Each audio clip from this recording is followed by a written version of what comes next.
Please like this video. It will really help this story reach as many people as possible. Thank you so much for your support. She showed up in a downpour wearing a man's leather jacket that didn't belong in our house. Black, broken in, sleeves creased the way sleeves crease after years on the same arms. It hung on her like it knew the route. The zipper pull was cold in her fingers. She shook off rain on the mat, not looking at me. Whose? I asked, because the question was obvious. She paused half a second. Too clean a half second. It's Brooke's boyfriend's. I was freezing. Brooke lent it. Brooke's boyfriend lives in Providence, I said. I set the grocery bag on the bench. He doesn't lend anything in Portland unless he grew wings. Why are you interrogating me? It was raining. The jacket smelled like peppery cologne with a sweet tail, not anything we owned. She tugged the collar like a prop. My eyes went to the fit, shoulders just wide enough for a guy my size. Wrist creases set by someone who rolls sleeves while driving. We don't have that history on our rack. If I'd known where this was headed, I told myself later, I'd have left that jacket on the porch and locked the door. But I didn't. I'm an engineer. I collect facts, then I cut steel. I took the bag to the kitchen and lined up the contents with stupid precision. Apples, bread, eggs. She dropped the jacket on a chair like it lived there. You could have used your own coat, I said, breaking eggs into a bowl. I didn't want to walk back to my car, she answered, quick as a reflex. Brooke was right there. Right where? At her place. You drove by the water. Brooke's in Bayside. The route's not that. Do you want a map, Ethan? She laughed once without humor. You're dramatic. I'm precise, I told her. Whose jacket? I just told you. You told me a version. She planted her hands on the counter like she owned the room. You're spiraling over a coat. I need some space. Space, I repeated. To do what? To breathe. To not get cross-examined over rainwear. I rinsed my hands and dried them slowly. If you need space, call a lawyer. She blinked. There it was, the hit of a real consequence. Wow, that's where you go. That's where I go when the story doesn't match the route and the prop smells wrong. She rolled her eyes. You're unbelievable. You're unconvincing. We ate in a tense quiet, the jacket on the chair at my elbow like a witness. She carried her plate to the sink and didn't look back. That night, she turned away in bed as if the edge of the mattress was some moral high ground. The next morning, while coffee dripped, I put the jacket in my truck. I drove to Brooke's place straight after work. She's one of Lauren's weekend friends, PT from the clinic, direct, the kind of woman who calls a screw a screw. She opened the door with a towel on her head. Ethan? Everything good. I held up the jacket. Is this your boyfriend's? My boyfriend's in Providence, she said, not defensive, just puzzled. He's never been to Portland. And that's not mine. I figured. Did Lauren swing by last night? She stopped in for, I don't know, 3 minutes? Dropped off a candle she didn't like. Said she had to run. Alone. Alone. What? I shifted the jacket over my arm. Just checking a detail. Brooke leaned against the door, towel slipping. You okay? Define okay. She hissed through her teeth. You know I like both of you, but not enough to be anyone's alibi. I didn't give her that jacket. He didn't either. She was in a hurry, like she already had a destination. That's plenty, I said. Do you want to stay for coffee? I want to go home and lay a coat on a chair. Brooke looked past me at the rain lifting off the street. Ethan, whatever this is, don't get pulled into a fog. I'm allergic to fog. I set the jacket back on the passenger seat and drove slow along Back Cove, thinking about patterns. Lauren's route last night, the half-second pause, the cologne, Brooke's clean answer. I hate guessing, but the math was writing itself in chalk on the pavement. When I walked in, I laid the jacket on the end chair at the table. Not hidden, not accusatory. Exhibit A. She came in late, hair dry, face smooth. She saw the jacket and gave a tight smile. You're still at it? I visited Brooke, I said. She says it's not his, not hers. You stopped by for a candle. You went to her place? That's aggressive. It's called verifying an explanation. Or harassing my friend, she shot back. She doesn't need that. She's fine. She told me what happened. Now I'll tell you. That jacket didn't come from Brooke's boyfriend. You're twisting. It could still be his. Maybe she forgot. She was sure, I answered. And even if she wasn't, you were alone. So that he lent it to me through Brooke Branch just snapped. Want another version? She scoffed. You're making a movie in your head. I'm making a list. 1. You wore a man's jacket home and gave a story that falls apart after a 10-minute drive. 2. It fits like it's been on you before. 3. It smells like a cologne we don't own. 4. When asked a normal question, you called it an interrogation. 5. Now you're trying to bury it under insults. You're controlling, she said, voice flat. I'm reactive. There's a difference. I need space, she repeated.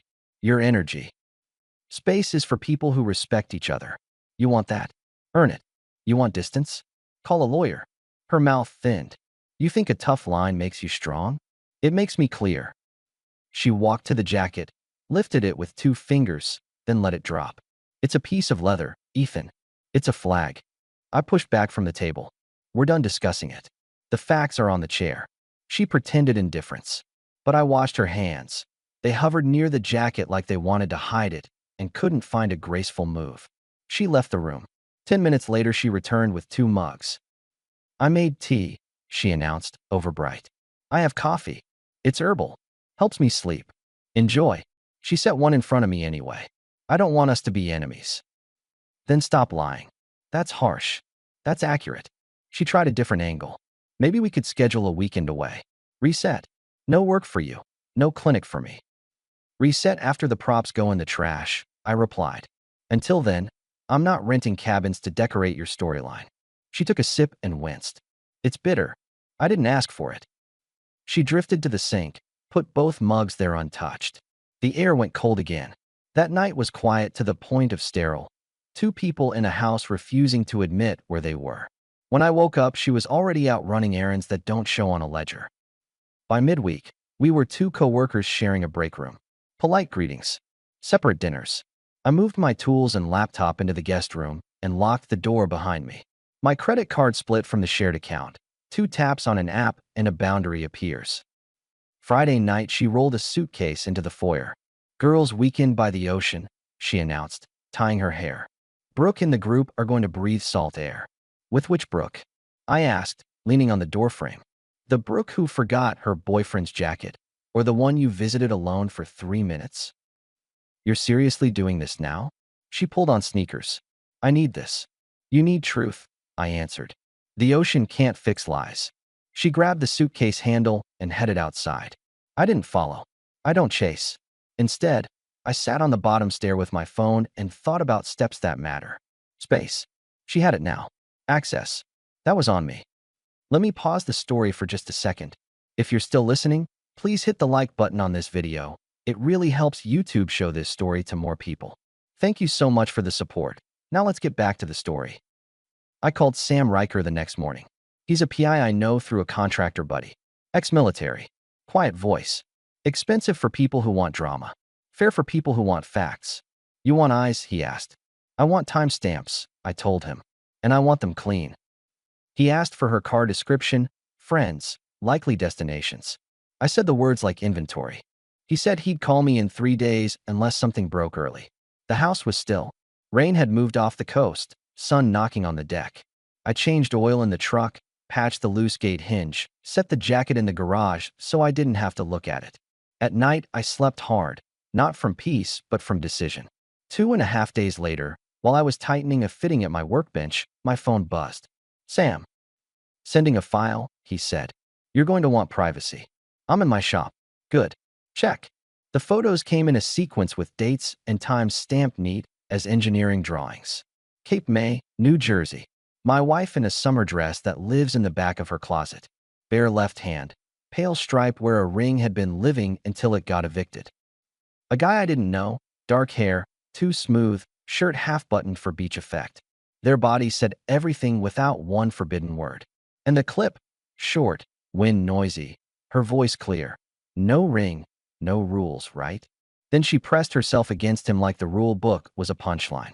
There's a kind of stillness you hit when a problem solves itself ugly. I walked upstairs, opened our shared cloud folder we'd never delinked because convenience always outlives trust. The clip had auto-synced from her phone, fresh as this morning. I backed it up, not because I wanted to watch it again, but because memory fails when people later rewrite their history. Then I opened her nightstand. The ring sat in a velvet tray next to lip balm and a nail file. I set it on the table, took a photo of it with the morning light catching the bevel. I texted it to her. You forgot something. A bubble appeared fast. Oh my goodness, I took it off at the beach and forgot to put it back on. Don't be mad. We were just joking. Enjoy your last trip with him? I sent back. Then I blocked her number. My hands didn't shake. They did a simple job. 2 minutes later, the landline rang. I let it ring twice. I picked up. Ethan. It's not what you think, she launched, voice breathy. The hotel sent a guide. The girls ditched me. He was helping me find a good path to the lighthouse. That's all it was. Your mouth said no ring, no rules. I replied. Your hand was bare, and there's no tan line. The photos have dates. The clip is in our cloud. This is not wind and misunderstanding. We were joking.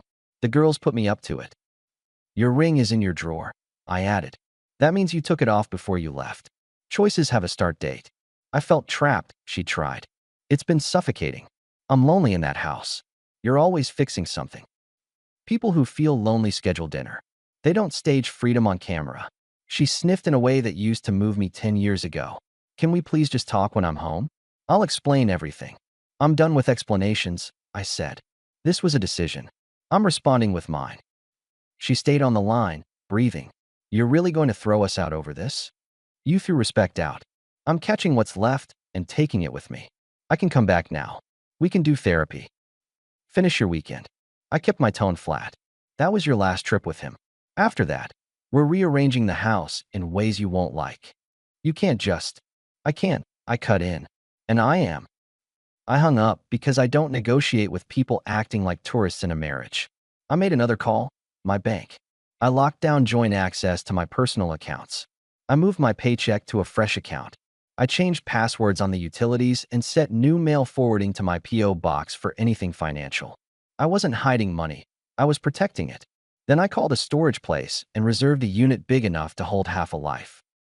By the time her car turned into the driveway Sunday afternoon, I'd packed my tools, my books, half the kitchen gear, and every memento that actually mattered to me. I labeled boxes like a professional mover because order makes chaos sit down. The jacket was back on the chair, just in case honesty wanted to make an appearance on its way out. She walked in rolling the same suitcase, beach still in her hair. When she saw the boxes, she froze. What are you doing? Making room, I said. For what? For my self-respect. And for an eternity to stand where your suitcase is. She dropped the handle and started crying. Not soft. Performative. I'll do anything. I'll quit. I'll go to my mom's. I'll delete every app. I'll give you my phone. Too late, I told her. I'll kneel if you want me to, she blurted, and she did. On the entry rug, hands together, grabbing for a ritual. Please, don't end it. We can fix it. It was stupid. It was a joke. It was a minute. Stand up, I said. Dignity is free. Take it. I can't lose this. I can't face everyone. That's not a reason to keep a marriage, I replied. That's a reason to buy curtains. Say we'll try, she begged. Say we'll do sessions. Say, it's over, I said, not loud, not cruel. We're not doing petitions to your audience. We're doing consequences. She stared at the boxes like they were a betrayal, not the physics of what she'd done. You're cold. I'm calm, I corrected. Cold is when you hide a ring in a drawer and perform freedom states away. She stood, wiped her face with the back of her hand. Is there anything I can say? There was. Last week, at the door, when you could have told me the truth and refused the role you were playing. That window is closed. She glanced at the jacket like it was a snake. I don't know whose that is. Then it's going to Goodwill with the rest of the props. She slept in the guest room that night. I slept in mine. In the morning, I started the process with a lawyer. No drama, just logistics about property, accounts, timing. I didn't talk about her behavior. That's not the lawyer's job. I talked about dates. A day later, a man knocked on my door. He had an accent I couldn't place, careful hair, and that look of someone who's practiced his lines in a mirror. You are Ethan? He asked. I am. I am Marco. He said like the name should mean something. Can we talk, please, about not moving the immigration story? My sister, she is sick. I am here to care for her. If this goes badly, I cannot help her. I held the door without opening it wide. Your sister? She is in the hospital, he recited. Very delicate. Which hospital? He blinked. Downtown. Name. He swallowed. She prefers privacy. Of course she does. I leaned against the jamb. If that were true, you'd be working every shift and sleeping on a couch. You wouldn't be playing beach boyfriend with a married woman and starring in a video about rules. His face went defensive. We were joking. Jokes don't require taking a ring off 3 days early. I'm begging you, he said. Do not make noise about me. Please. I have a job starting soon. I will not see her again. You got the wrong address, I said. I'm not the one who handles immigration. I handle my side of the street. And my side is already clean. He shifted, panic pushing through the polish. If there is anything I can do. You already did enough, I told him. We're done. He stepped back like he'd walked into a thicker man than he expected. I am sorry, he tried, this time almost sincere. Apologize to yourself, I said, and closed the door. That evening Lauren came home late, eyes swollen, moving carefully. She tried simple talk as a strategy. Do you want dinner? She asked into the air. I can make stir fry. I'm good, I answered, scrolling through emails. There's leftover chicken. I'll make your favorite, she offered, turning on the stove. I know we're in a hard spot. I want to help. That offer would have made sense a month ago, I said. Now it reads as tactic. She stirred vegetables. You're not wrong, she admitted after a long beat, voice small. I'm trying because I'm scared. Scared of losing me or losing cover? She didn't answer. That was an answer. The next morning, Sam texted again. FYI, your guy got picked up, his message read. Ice. No sister. No hospital record. I thought you should know. I didn't smile. I don't celebrate other people's messes. But I did feel that click you get when math balances. I moved the last boxes to storage, changed the locks on my workshop only, not the house. I'm not interested in petty. I started sleeping at a buddy's spare room 2 nights a week. I told Lauren by text before each night. Not for permission, for record.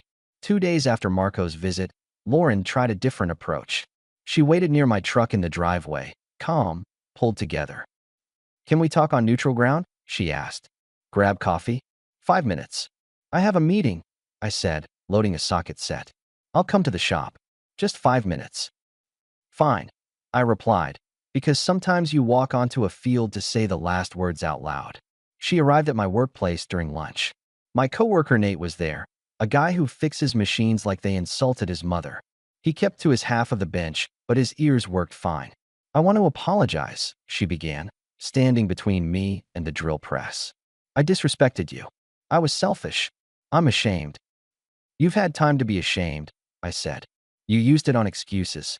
I panicked, she went on. I was spiraling, and he was a distraction. It was stupid. Say less about your feelings and more about your decisions. I made bad ones, she said, quick. I'm asking you, please, don't throw away all our years over one spiral. You're a smart woman, I told her. You don't spiral all the way to a different state with your ring in a drawer and a camera rolling. That's strategy. Nate cleared his throat softly, a human punctuation mark. You're humiliating me in front of your coworker, she snapped. You walked into my shop, I reminded her. Neutral ground, your ask. And this is neutral. We both get witnesses. She glanced at Nate, then back at me. I deserve privacy. I deserved honesty, I said. We're even. She exhaled hard. The second illusion broke. What will it take for you to try? A time machine, I said. Failing that, nothing. She knew then. The way people know when the door isn't just closed. It's a wall. She tried one last line. I loved you, she said. You love the life, I corrected. There's a difference. She walked out with the kind of dignity that arrives late and leaves early. After the door shut, Nate looked at me without lifting his head from the vise. You good, he asked. I'm precise, I said, and went back to work. The paperwork moved with the speed of bureaucracy. We didn't fight over the house. She couldn't buy me out. I offered her what was fair and not a penny more. I didn't gloat when she signed. I boxed the last of my things and left a short note on the kitchen counter. Utilities transferred, end of month. Mail forwarding set. Take care. There's a point where you stop narrating to yourself. After you sign, after you hand over the last keys that aren't yours, after you start waking up in your own decisions instead of someone else's improvisation, Then you get quiet. That quiet isn't empty. It's a floor that doesn't move. 6 months later, my life looked like a neat schematic that I actually wanted to build. I finished the renovation on the little cape endearing that I'd been slow rolling before. I pulled up the old carpet and laid down oak planks by myself over 2 weekends. I installed new cabinets I measured 3 times and cut once. I replaced the scratchy old thermostat with something reliable. I bought a silver pickup because I like vehicles I can trust, and I like paying for them myself. On Thursdays, I go to a book club at a local shop that smells like dust and good priorities. That's where I met Claire. She's a high school literacy coach with a dry sense of humor. We don't play roles. When we go out, we go somewhere simple. She asks real questions. She laughs at my sarcasm because she sees the math underneath it. I told her my history in simple terms with dates, not drama. She told me hers. We started seeing each other without performing for anyone's audience.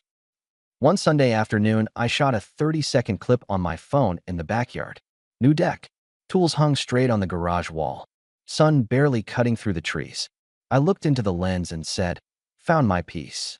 Then I posted it to my account and put the phone down. No hashtags. No speech. No behind the scenes. People ask sometimes about Lauren. I don't give a lecture. I don't serve gossip. I tell the small things that matter. She moved to a studio near the clinic with 2 co-workers who alternate night shifts. The rent's rough, so they make it work. The marketing job she liked didn't renew her contract after her numbers dipped. The circle of weekend friends tightened without her. It's funny how fast people decide their porch is too small for other people's smoke. I'm not celebrating that. I'm acknowledging gravity.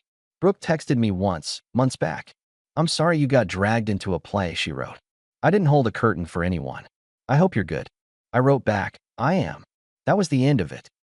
Every so often, I opened the drawer in my workshop where I tossed a few artifacts in a plastic bag the day I packed. Receipts, a stick of that cologne sample she must have brushed against when she picked out the jacket's roll in our house. I don't pull them out. I don't need to. The bag is there to remind me that props are for stages, not kitchens.